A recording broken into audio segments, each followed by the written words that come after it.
Everyone, my name is Yamini Churi, class FYMMS, roll number MB21024, subject Business Research Method, college name SAS Institute of Management, studies Boisar. My topic name is sampling method. Meaning of sampling. Sampling is a process used in statistical analysis in which a predetermined number of observations are taken from a larger population. The methodology used to sample from a larger population depends on the type of analysis being performed, but it may include simple random sampling or systematic sampling. Sampling breakdown. Who do you want to generalize to? The theoretical population. What population can you get access to? The study population. How can you get access to them? The sampling frame. Who is in your study? The sample. Advantage and disadvantage of sampling. Advantages of sampling. Sampling save time. Sampling avoid repetition of query for each and every individual. Sampling gives nearest accurate result. With small resources, you get more data. Disadvantages of sampling. Change of biases answer. Selection of good sample is difficult. Limited knowledge may mislead the result. Sampling method may be unsuitable. Types of sample. Probability sampling. The probability sampling scheme is one which every unit in population has a change greater than 0 of being selected in the sample, and this probability can be accurately determined.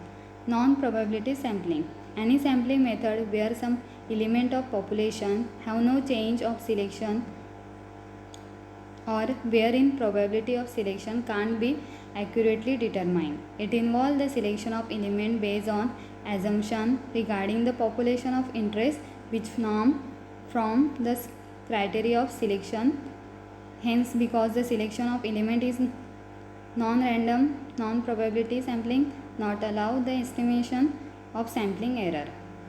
Simple random sampling. Applicable when population is small, homogeneous and readily available. All subsets of the frame are given an equal probability. Each element of the frame thus has an equal probability of each selection. It provides for greatest number of possible samples. This is done by assigning a number of each unit in the sampling frame. Systematic sampling. Systematic sampling relies on arranging the target population according to some ordering scheme and then selecting element the regular interval through that order list. Systematic sampling involves a random start and then proceed with a selection of every then onward in case of k is equal to population size divided by sample size. Stratified sampling. The population embraces a number of distinct categories. The frame can be organized into separate strata. Each stratum is then sampled as an independent subpopulation out of which individual element can be randomly selected. Stratified sampling. How a sample from each stratum, women and men. Cluster sampling. Cluster sampling is an example of two-stage sampling. First stage of sample is areas in chosen. Second stage of sampling respondents within those areas is selected.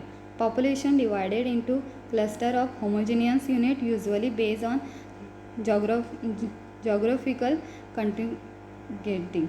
Sampling unit are group rather than individual. A sample of such cluster is then selected. All units from the selected cluster are studied. Multi-stage sampling. This technique is essentially the process of taking random sample of proceeding random sample. Not as effective as a true random sampling, but probably solve more than a problem inherent in random sampling. Quota sampling. The population is the first segmented into mutually exclusive subgroup just as in satisfied sampling. Then judgment used to select subject or unit from each segment based on specified proportion. For example, an interviewer may be told to sample 200 females and 300 males between the age of 45 and 60. It is this second step which makes the technique one on non-probability sampling. Convenience sampling, sometimes known as a grab or opportunity sampling or accidental or false sampling, a type of non-probability sampling which involves the sample being drawn from that part of population which is close to hand, that is readily available and convenient. Convenience sampling use results that are easy to get. Judgmental sampling or purposing sampling, the researchers choose the sample based on who they think would be appropriate for the study. This is primarily used when there is a limited number of people that have expertise in the area being researched. Panel sampling. Panel sampling can also be used in inform researcher about within person health changes due to the age or health explain changing in continuous dependent variables such as a spousal interaction. Thank you.